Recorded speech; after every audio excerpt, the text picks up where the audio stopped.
الله الرحمن الرحيم إذا زلزلت الأرض زلزالها وأخرجت الأرض أثقالها وقال الإنسان ما لها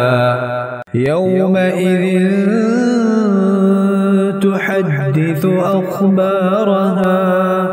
بأن ربك أوحى لها يومئذ يصدر الناس أشتاتا ليروا أعمالهم فمن يعمل مثقال ذرة خيرا يره ومن يعمل مثقال ذرة شرا يره